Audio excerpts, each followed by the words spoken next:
Do you enjoy life behind the lens? Do you live in Milwaukee or plan to visit? If so, stay tuned for today's episode of Lens of Milwaukee, where we'll be exploring a number of photography and videography companies native to the city. We'll also be interviewing a Milwaukeean photographer about his career field and all that he's accomplished within it. That and more coming up next on Lens of Milwaukee.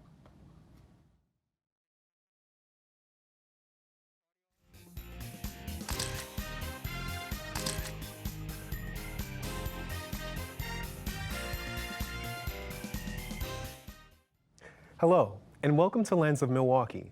I'm your host, Andrew McKee. As a Milwaukeean, there are tons of things to do and see related to videography within the city. Let's take a quick look at a local rental house called North American Camera to see what they have to offer.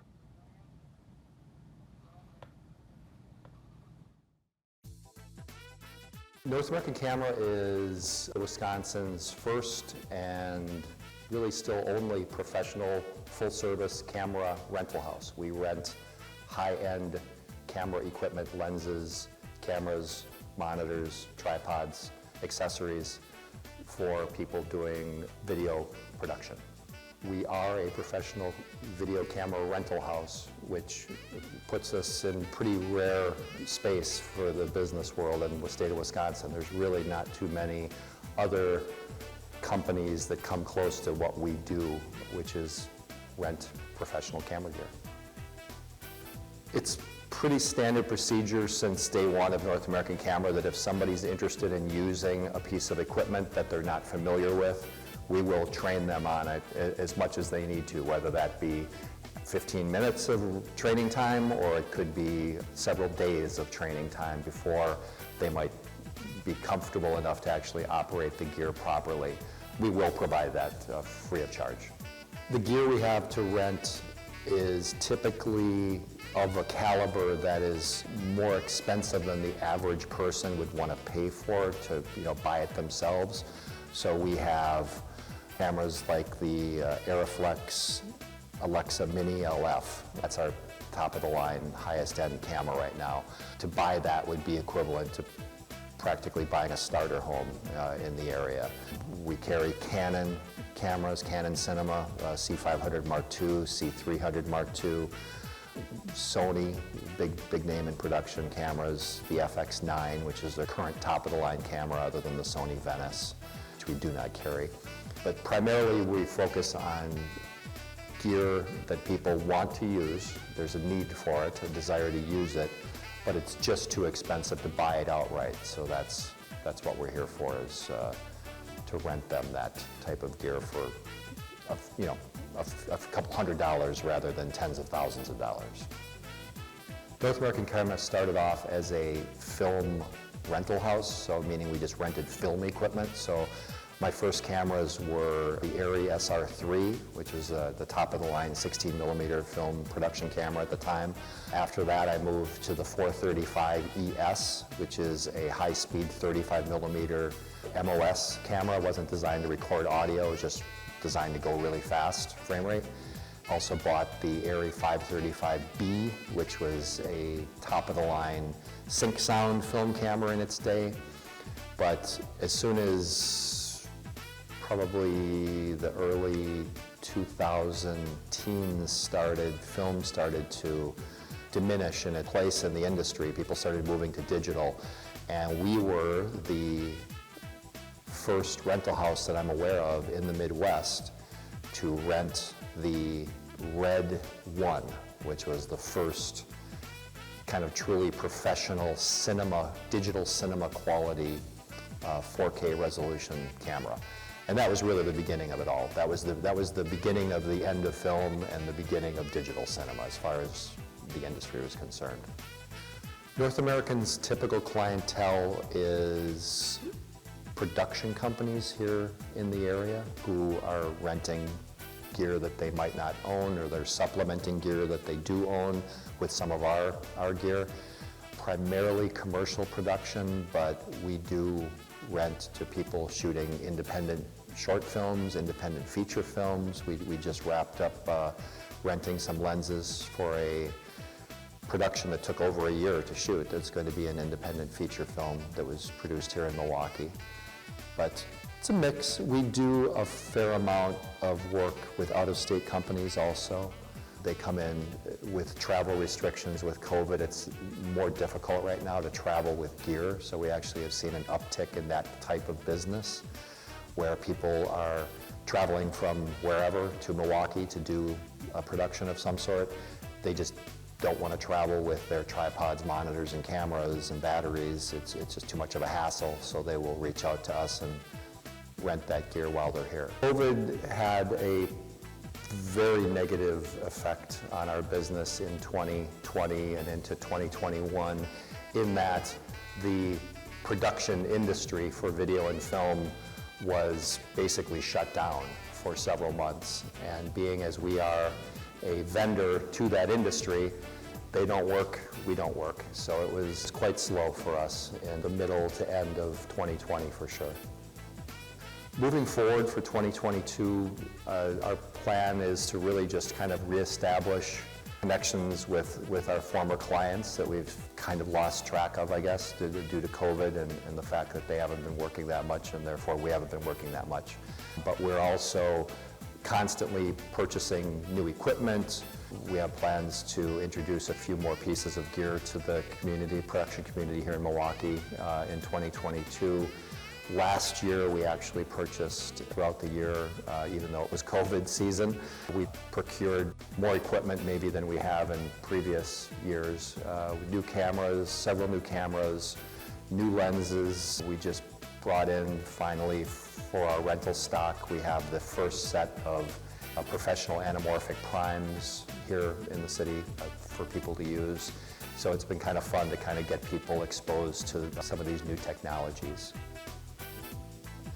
North American Camera is located in Bayview, Wisconsin, in a building called the Lincoln Warehouse, which is a rather well-known building. Houses a lot of different kinds of businesses. Photographers, video production companies. We have a couple microbreweries. There's a variety of artists here, barber, all kinds of businesses. Interesting building to be in.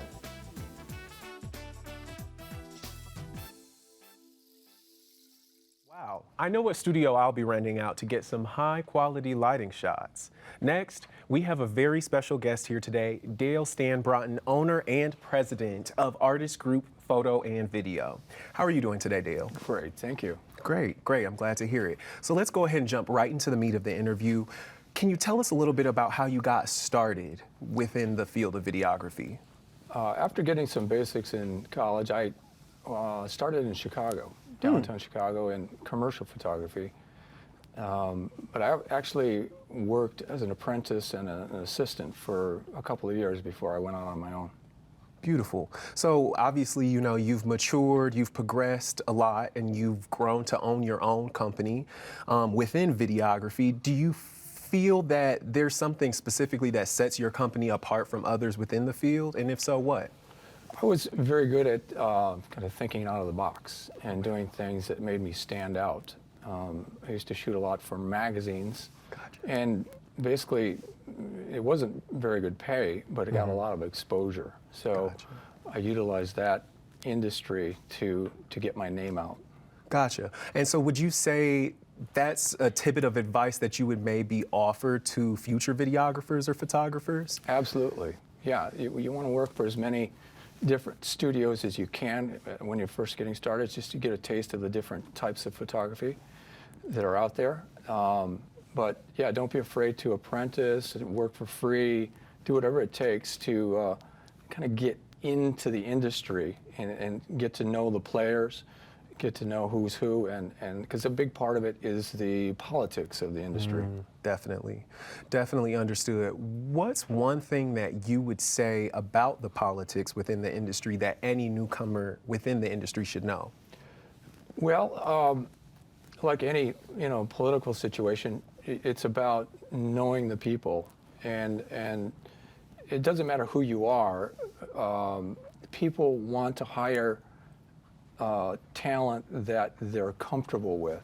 So getting to know people, getting that comfort level is a big thing of getting your foot in the door. So,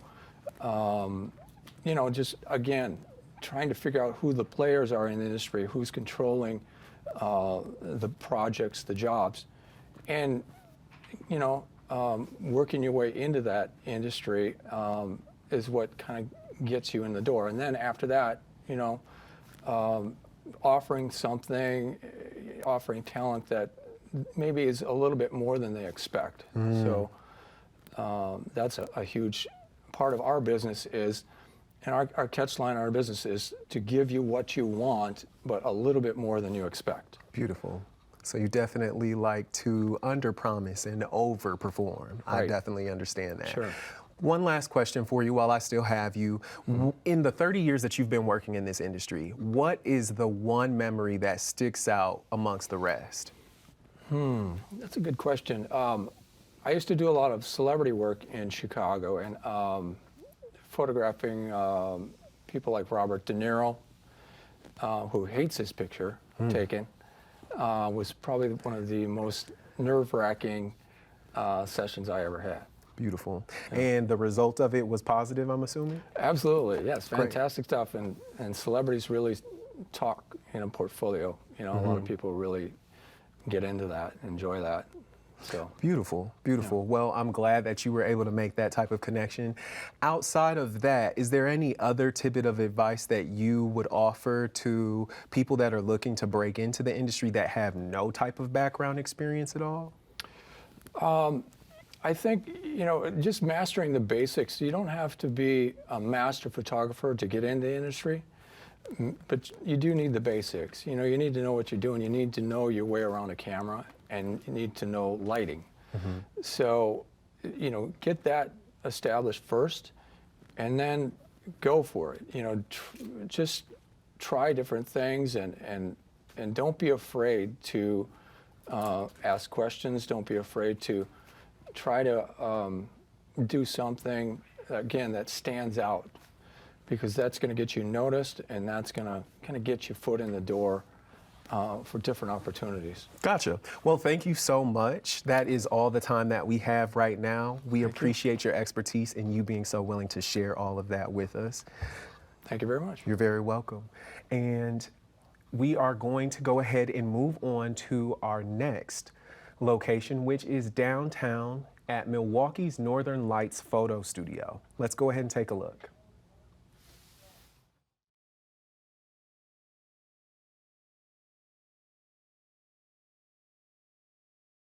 Complete with all state-of-the-art equipment, amenities, and the like. We are home to all kinds of local and not so local creatives focusing in photography, videography, product advertisement, and much more. So the first thing we do with any new client is offer a free orientation to show them how to work the lights. We provide a transmitter for the lights. We train and help all of our new clients get really comfortable with all of our equipment. So if you've never shot photography a day in your life, or if you're a seasoned professional, you are welcome here at Northern Lights Photo Studio. We make sure that you feel very comfortable with all of the equipment and amenities prior to your first rental with us. We show them how to use the sound system, the music, where the ice maker, refrigerator, all the amenities are. Show them how to use the backdrops. We also have mechanical blinds that if they want to totally room darken this space and eliminate any ambient light, they can just hit the controller and the blinds come down, and it makes it totally room darkening so that the photo lights are the only lighting that they would use. We've got 5 Pro Photo D2 heads in here that can stop action to 1/996,000th of a second.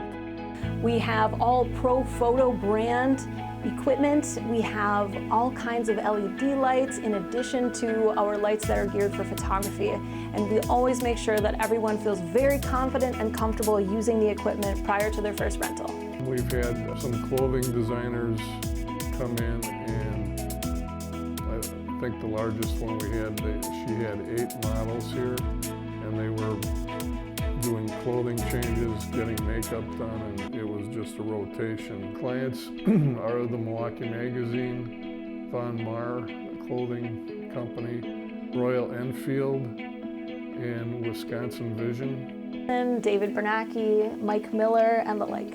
Royal Enfield actually moved a motorcycle in here to do a motorcycle shoot with one of their latest or newest models. So those are some of our more corporate clients.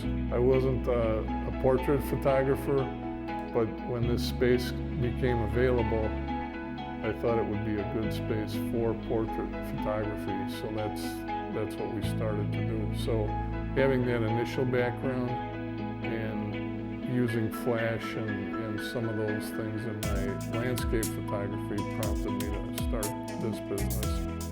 And hopefully take photographers that might not be able to afford 5 pro photo lights and all the equipment that we have here to be able to up their game by having a place to go to and shooting it at a regular studio that had all these amenities.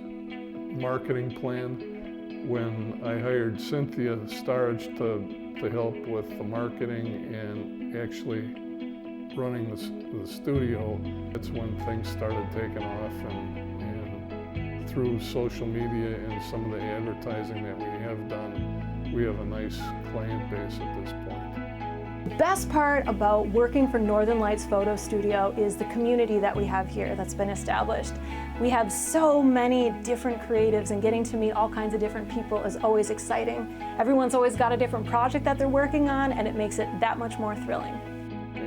We were rented in segments based on how long the photographers wanted to use it. So we have a 3-hour session, a 5-hour session, and then an all-day session, which is about 10 hours.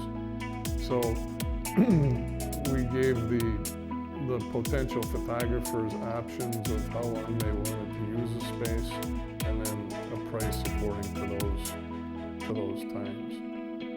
So.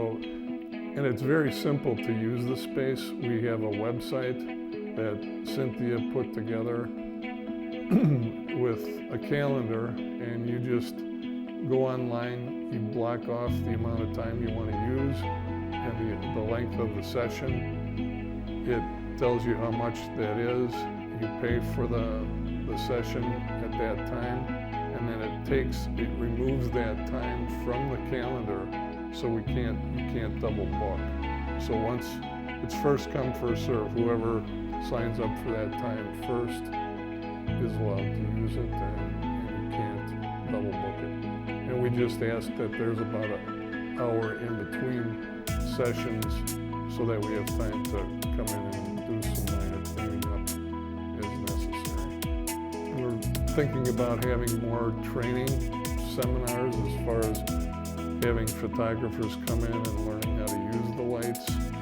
106 West Seaboth, Unit 204-2, and then the other space is 106 West Seaboth, Unit 103. And when a client comes to the space, they just enter the building at the entrance on 106 West Seaboth.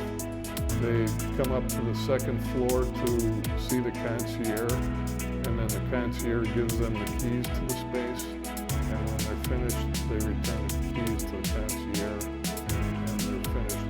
The concierge also has our calendar on their computer, so they can see who has booked the space for the day, so they have an idea of who's coming in, and it's very efficient and very easy to get to.